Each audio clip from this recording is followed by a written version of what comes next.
هی سلام، خوبی؟ تو را میگم خوب باش، باشد.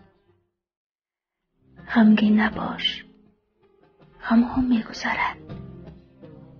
تو مرسی برای دوست داشتن. روزهای خوب در پیشت. یقین بدان که پروردگار تک تک تمامی دردهایت را با سکوت میداند و میبیند که با تو چه کردند. جوابی هر یک اشکت را پیش خداوند خواهند داد.